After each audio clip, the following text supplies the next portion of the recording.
Hi guys, welcome back to Lost in My Library. My name's Kate. Today I am going over the best books I read in 2022. These are going to be all of my 5-star reads. I read quite a few 5 stars. I gave books that I gave 5 stars. There's a lot of good books in this list. So it will only be the 5-star rates, even though I read some really good 4-star rating books. I just have a lot of 5 stars. So let's talk about them. First, 2 books that I read that I gave 5 stars, I believe. Yep, I gave both of them 5 stars. This is a fairly new series to me in 2022. This is kind of an unknown series. This is the Penny Wright series. This is going to be the first 2 books. That's Devil's Night and Angel Eyes. I have yet to finish Demon House, but it's really good too. These are following our main character, Penny Wright, who is sensitive to ghosts, power, psychic ability, sensitive to ghosts. And in the first book, we are following her, who is coming back to a place where she had an incident. She didn't live there, but she did have an incident there with a ghost, and now she's come back because she's putting on a festival there. That's kind of where it gone from there. I liken the first book to Home Before Dark, if Home Before Dark was actually paranormal. Whereas this one's straight paranormal. Home Before Dark is more not paranormal. It's not paranormal at all. And then Angel Eyes is, if you like I like Angel Eyes a lot more. It's really good. If you like the creepypastas and trying hit movies that were maybe shown once and then never found trying to discover these old movies of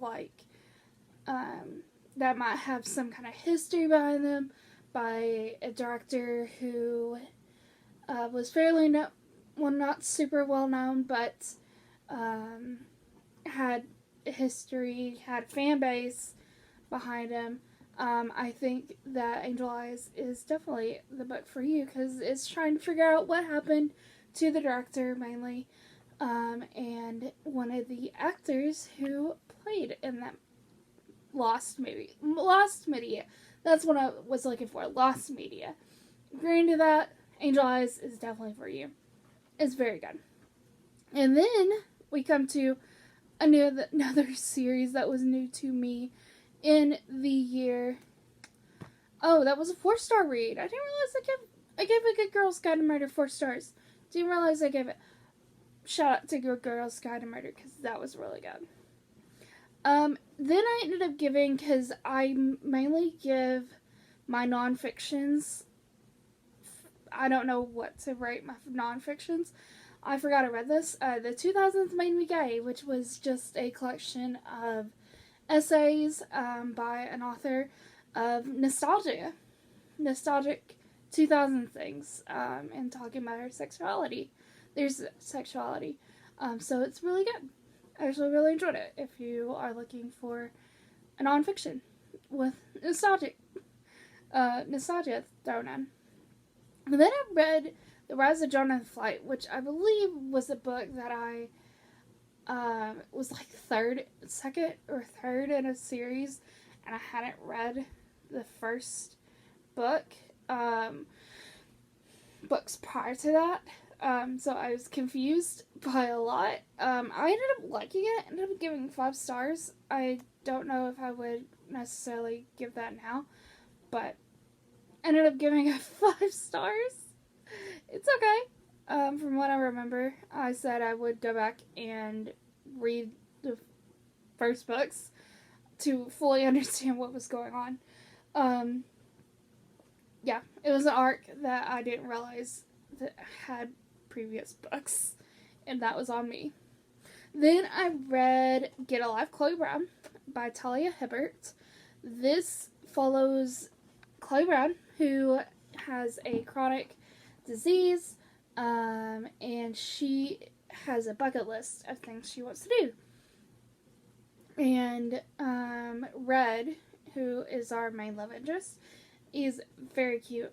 There's a cat there too, and I just freaking love that book. I want to read the rest of the series. It was so good. Red is so cute. I'm in love with Red. I love Red a lot. I would date that boy myself, to be honest. It was just very cute. I really, really enjoyed it. And I enjoyed the character of Chloe. I enjoyed having different representation in love stories. So, love it. The next one I read was The Last Fallen Star, and this is by, this is a Rick Riordan Presents book. Who's it by? Gracie Kim. That's who it's by. Gracie Kim. This is Korean mythology, following our main character who is adopted by these people who can do magic. She grows up believing she can't do magic, but come to find out, her family was a part of this family, this group of people who supposedly did some really terrible things. And she's trying to find the last fallen star to save her sister because of a spell gone wrong. I have the second book. I fully intend to read the second book. Really enjoyed it. My goal in this coming year, once I finish Rick Riordan books, is to go through the Rick Riordan Presents books and read all of those as well. The next one I gave 5 stars, speaking of Rick Riordan, was Diary of Nero. Gave it 5 stars. It was not, as I've mentioned in a vlog that's about to come out, actually, because I read all 4 books for the finishing series vlog. That's done, so that's going to be coming out here shortly. Maybe the video after this one. As I talk about this one, this book didn't destroy me as much as his previous finales. There is like one death that I actually forgot about. I rewatched that clip and I was like, oh yeah, there was a death in that book. Yeah, because I forgot about it. It's good. It's heartwarming. It's a good ending to the finale. I'm excited to see where the world goes because currently what we have that we know is coming is 2 standalones, or not exactly standalones, but like you have to have read like all of it to understand what's going on. But there's 2 standalone books within this universe, I believe. So, that's all we know. We don't know about series yet. But I am intrigued. I am always intrigued. And then, Crooked Kingdom. Speaking of other books showing up in that vlog, Crooked Kingdom, I ended up giving 5 stars, of course. I freaking loved Crooked Kingdom. Crooked Kingdom was top tier. Kaz Brekker is a genius. He's a genius. And there's so many times that Kaz Brekker just blew my mind with how he meticulously plans things. And it was just so good.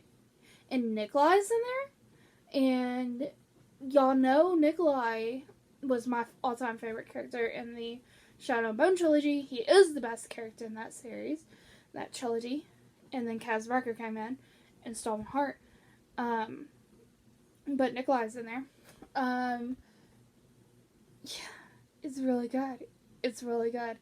I think I still like Six of Crows better, but Crooked Kingdom is still really good.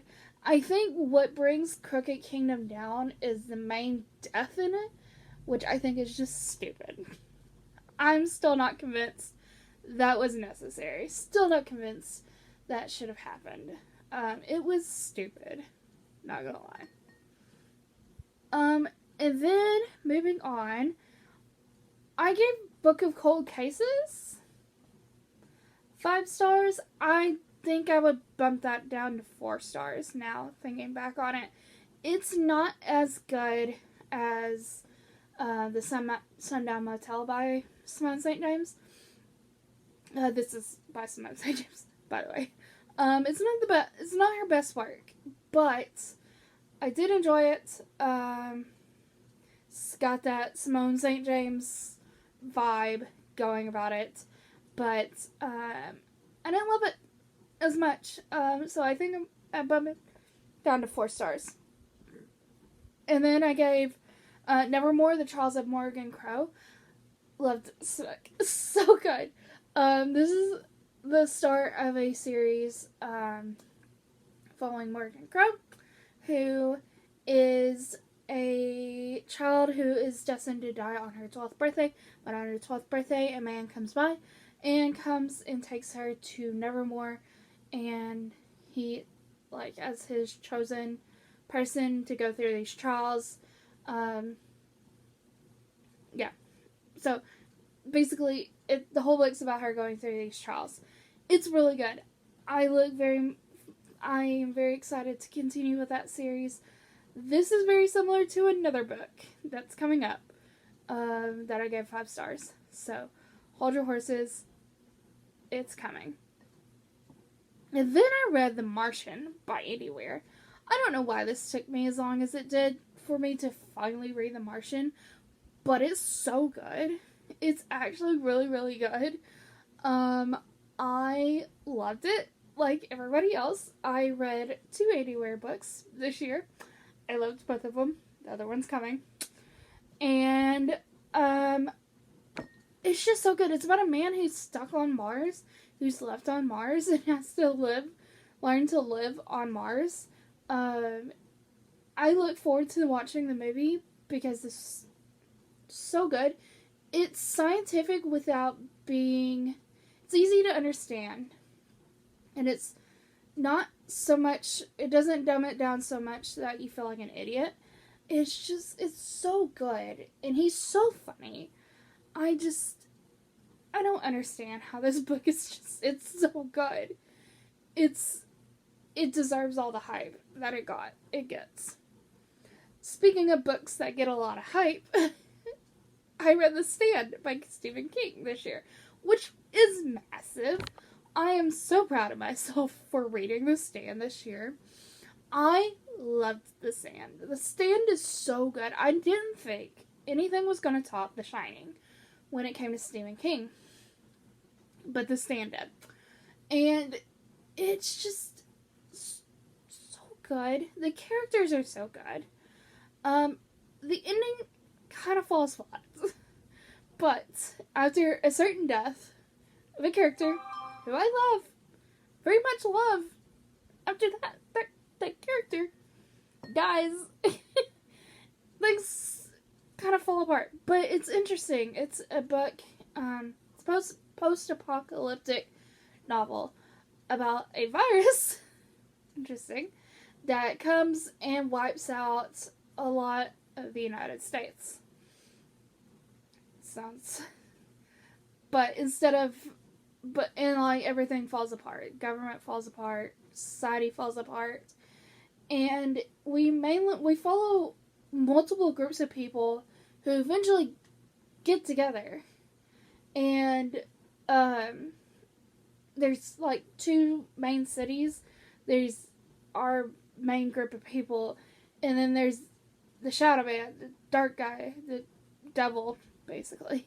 He's the devil. Stand-in dude who lives in California, or it's Las Vegas. I think it might be Las Vegas. Now that I think about it. There's a certain character in here. His name is Trash Can Man. And every time he showed up, it was chaos, and I loved it. I love Trash Can Man. I wish there was more Trash Can Man. I want to watch the miniseries now. The one that came out recently. I just want to see Trash Can Man. Because Trash Can Man is pure chaos, and I love him for it. And then I read, speaking of Andy Weir, going back to Andy Weir, Project Hail Mary. I freaking loved Project Hail Mary. I love our main character, Grace, and Rocky. And I think I have this connection to this book more. I like this book more than I like The Martian. I think there's a certain connection because I used to have a dog named Rocky. And I just love Rocky. I just love Rocky. This book made me cry several times. And it was just, it's such a good book. This is about a guy who, so the sun is sending beams and the earth is going to die in like 7 years. So he and a team are sent to, can't remember where they're sent. They're sent very far away to get these creatures that will kill these creatures that are slowly killing the earth.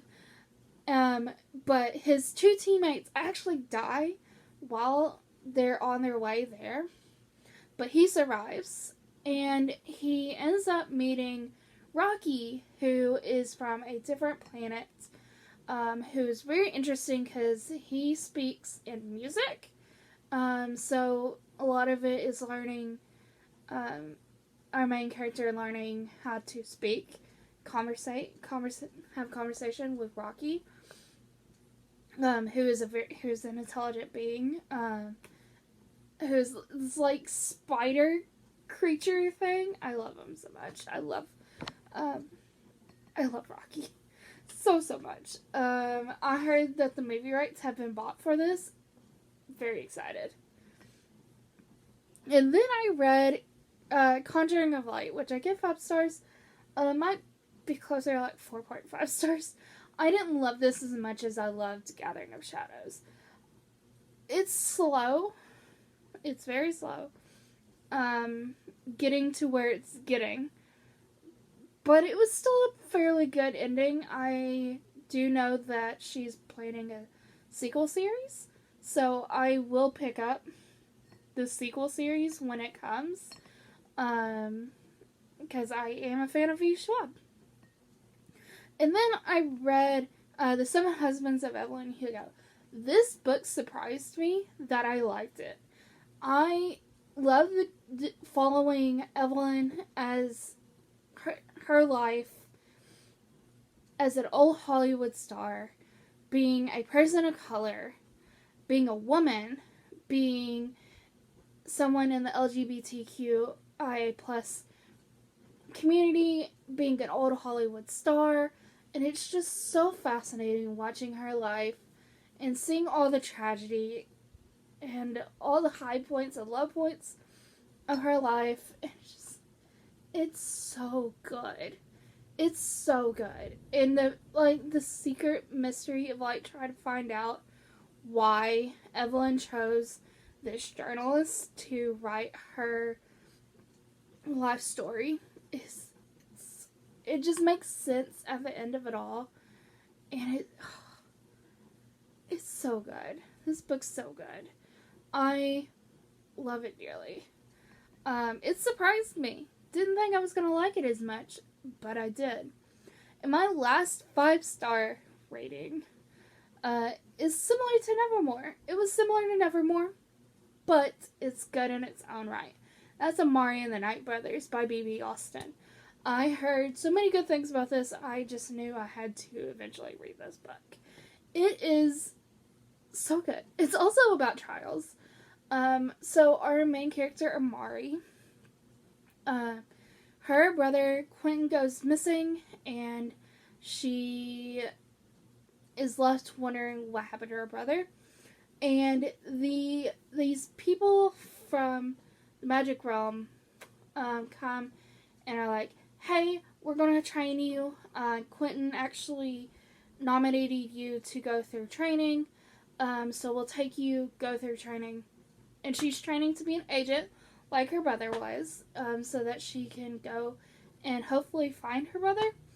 And she finds out, so magicians are bad guys in this book, and the Night Brothers are magicians, but not all magicians are bad. Everybody just thinks magicians are bad, and she is labeled to become a magician. But so that ostracizes her more, because she's fighting these problems of racism and her coming from a lower class than other people, because there's a lot of rich kids who they got really annoying. But I definitely will be picking up the sequel to this, which is The Great Game, I believe is what the second book's called. We'll definitely be picking up The Great Game when I can get my hands on it. I know it's already out, so when I get my hands on it, I will be reading that hopefully soon. But that has been all of my 5-star reads. Have y'all read any of these books? If you did, let me know what you thought about them. What were your favorite books of the year? I thank you guys so much for watching. If you did, leave a like, comment, subscribe, do all the YouTube things. Go be a good cabbage today. Do something kind for someone, even if it is for yourself, because self-care is important. I'll see you in my next video. Bye, guys. Coming in because I forgot a book. I forgot Hero of Ages, which was the last book I read. I keep forgetting because I didn't put it on my call pile list. Hero of Ages, 5 stars. You'll be hearing about it in my vlog, finishing vlogs, books series. Give it 5 stars. Love who Brandon Sanderson chose to be the Hero of Ages by the end of it. It is very much, as everybody describes, a good ending, but not a happy one. I did cry by the end of it. But yes, that's it.